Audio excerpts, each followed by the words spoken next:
देखिए, इनके पास विकल्प बहुत कम है, क्योंकि बार बार अभिषेक मनु सिंघवी यही कह रहे थे कि सीबीआई जो है वो आदेश के हाईकोर्ट का पालन नहीं हुआ, इसलिए वो कलकत्ता हाईकोर्ट जा चुकी है। हो सकता है कि जब तक चीफ जस्टिस यहां सुप्रीम कोर्ट में डिसाइड करें, कलकत्ता हाईकोर्ट भी कोई आदेश दे दे। लेकिन कलकत्ता हाईकोर्ट के आदेश के बाद सुप्रीम कोर्ट आदेश पर रोक लगाने के लिए वो सुप्रीम कोर्ट आए हैं। इसलिए यहां कोशिश उनके वकीलों की है कि जल्द से जल्द सुनवाई हो जाए और कोई तारीख देने से पहले इंटरिम आदेश मिल जाए उन्हें कि फिलहाल हाईकोर्ट पर जो आदेश है 1-2-4 दिनों के लिए रोक लग जाए। ये भी कोशिश रहेगी। तो कई तरह की कोशिशें कर रही है पश्चिम बंगाल सरकार की कम से कम जल्द से जल्द रिलीफ मिल जाए। जो भी रिलीफ मिले उसके दौरान वो कलकत्ता हाईकोर्ट के अवमानना से बच जाएंगे, क्योंकि ये सीधे सीधे कंटेम्प्ट का मैटर बनता है कि हाईकोर्ट के आदेश के बावजूद आप शाहजहां शेख को सीबीआई को हैंडओवर नहीं करते हैं। और यही कोशिश है कि जल्द से जल्द ये सुनवाई सुप्रीम कोर्ट पे चाहते हैं और सुप्रीम कोर्ट से भी ये एक इंटरिम आदेश की उम्मीद करते हैं। अखिलेश, अब आगे क्या संभावना आपको दिखाई देती है? क्योंकि हाईकोर्ट 2 बार बंगाल सरकार को फटकार लगा चुका है। कोर्ट ने ही आदेश दिया था, कहा था कि शाहजहां शेख को गिरफ्तार किया जाए, सीबीआई गिरफ्तार करे। उसके बाद आनंद साहनी, और इस बीच एक बड़ी खबर आपको बता दें, मंत्री जैसा जा रहे हैं, पुलिस जो उसके पीछे जा रहा है, उसे पता चलता है उसको किसी भी कीमत पर बचाएंगे और आज कोर्ट का सहारा है।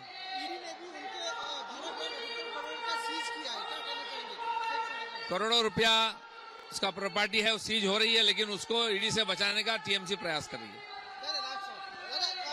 अभिजीत गांगुली जिस तरह से उन्होंने रिजाइन देते हुए अब बीजेपी में ज्वाइन करने की बात कर रहे हैं, तापस राव टीएमसी के बड़े नेता, वो भी रिजाइन करके आ रहे हैं, क्या कहना चाहिए? नहीं, हर चुनाव के पहले होता है। पिछले 2 चुनाव में देखा, बीजेपी में आने के लिए चारों तरफ से लोग आए। अब जिसको योग्य लगेगा पार्टी लेंगे, उसका योग्य काम भी देंगे। इसी प्रकार से हमारी पार्टी आगे बढ़ी है और जो भी मोदी जी के साथ विकास यात्रा में शामिल होना चाहते हैं उनको स्वागत करते हैं। लग रहा है कि ये जिस तरह से ये लोग आ रहे हैं, अभिजीत गांगुली उनका उसको जिस तरह से टारगेट भी कर रहे हैं, क्या कहना चाहिए कि बीजेपी को? अभिजीत गांगुली जैसा ईमानदार और लड़ाकू व्यक्ति राजनीति में आना चाहिए, बंगाल राजनीति को परिष्कृत करने के लिए। और जिन लोगों ने दुर्नीति से और भ्रष्टाचार से राजनीति करते हैं उनको तो डर लगना स्वाभाविक है। अखिलेश, सवाल वही है, अब संभावना आपको क्या नजर आती है? क्योंकि 2 बार हाईकोर्ट लताड़ लगा चुका है, क्योंकि हाईकोर्ट ने ही कहा पूरे मामले को समझते हुए कि सीबीआई गिरफ्तार करे शाहजहां शेख को। बिल्कुल, अगर बंगाल सरकार की याचिका को देखा जाए तो उसमें कोई विशेष दम नजर नहीं आ रहा है। उनकी यही दलील है कि हमारे अधिकारों में जबरदस्ती केंद्र ने घुसपैठ की है, हमारे अधिकारों का हनन किया है, हमारी एसआईटी इस मामले की जांच कर रही है, अभी जांच चल रही है, हमने उस शाहजहां शेख को गिरफ्तार किया है। ये सारी दलीलें तो दी गई हैं, लेकिन जो इतिहास है, जो शाहजहां शेख का इतिहास है और जिस तरह से आपने लगातार देखा है कि किस तरह से उसके खिलाफ मामला सामने आ रहा है, जघन्य से जघन्य अपराध सामने आ रहे हैं, उसको देखते हुए हाईकोर्ट ने जो फैसला दिया था उस पर रोक लगाने की मांग तो कर रहे हैं। लेकिन सुप्रीम कोर्ट कितना इनको राहत देगा ये तो सुनवाई पे पता चलेगा। लेकिन पहली ये भी इनकी कोशिश है कि कम से कम सुप्रीम कोर्ट जल्द से जल्द सुनवाई कर ले और इनको कोई अंतरिम राहत मिल जाए।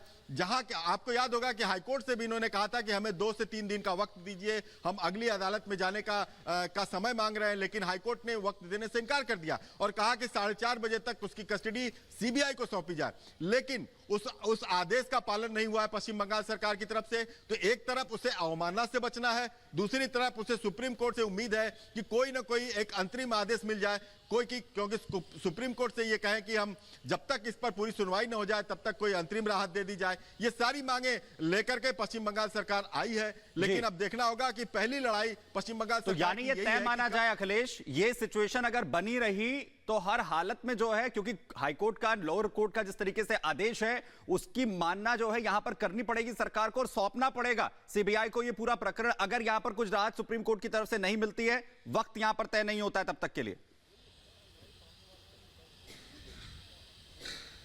बिल्कुल, उसके बाद देखना होगा कि हाईकोर्ट में अभी जो सुनवाई होने वाली है उस पर नजर रखनी होगी, क्योंकि हाईकोर्ट में भी सीबीआई ने कंटेम्प्ट मूव किया है कि ये आपके आदेशों का पालन नहीं कर रहे हैं और वहां पे उन्होंने आधार पश्चिम बंगाल सरकार ने लिया है कि चूंकि हम सुप्रीम कोर्ट जा चुके हैं, अब देखना होगा कि हाईकोर्ट क्या आदेश देता है। और अब सारी नजर सुप्रीम कोर्ट पर आ टिकी है कि सुप्रीम कोर्ट क्या जल्द सुनवाई करता है, और अगर सुनवाई भी करता है तो इनको कितनी राहत मिलती है, क्योंकि जिस व्यक्ति को ये बचाना चाहती है पश्चिम बंगाल सरकार, उसके खिलाफ आपने देखा कितने गंभीर मामले हैं। पहले से काफी गंभीर मामले उसके ऊपर थे। संदेश खाली का मामला खुद सामने आया है, और जहां तक ईडी अधिकारियों पर हमले का मामला है, उसमें गिरफ्तारी के लिए सीबीआई मांग कर रही है। उस पर और इस वक्त बिल्कुल अखिलेश, हम आपके पास लौटेंगे। बीजेपी के प्रवक्ता अनिला सिंह इस वक्त हमारे साथ फोन लाइन पर जुड़ गई हैं।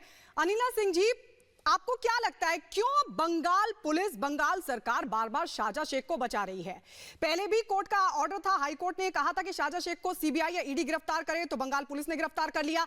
अब जब हाई कोर्ट ये कह रहा है कि सीबीआई उसको अपनी गिरफ्त में ले, तो सीबीआई 2 घंटे तक इंतजार करती रही, लेकिन बंगाल पुलिस सौंप नहीं रही है शाहजहां शेख को। ऐसी क्या मजबूरी आपको दिखाई देती है?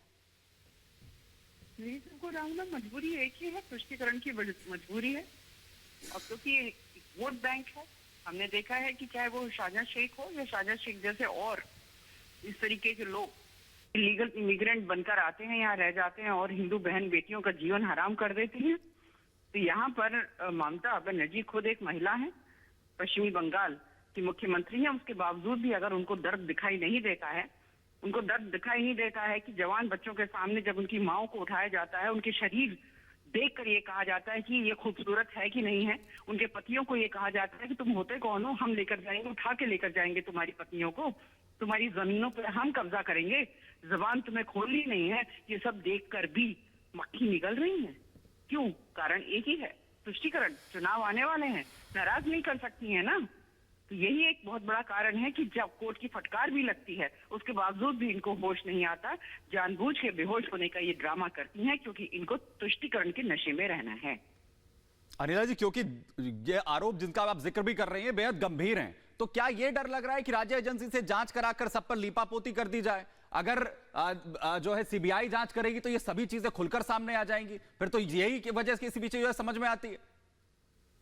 बिल्कुल यही कारण है, और पश्चिमी बंगाल की महिलाओं को ये समझना चाहिए कि अगर वो महिलाएं गरीब हैं जो अपनी आवाज उठा रही हैं, तो जो समझदार हैं, पढ़ी लिखी हैं और ऐसी स्थिति में खड़ी हुई हैं कि जो इनकी आवाज बनकर पूरी दुनिया में ये दिखाएं और बताएं कि ममता बनर्जी जो है एक महिला मुख्यमंत्री होने के बावजूद महिलाओं के साथ नहीं खड़ी हैं, तो पश्चिमी बंगाल को एक मजबूती मिलेगी।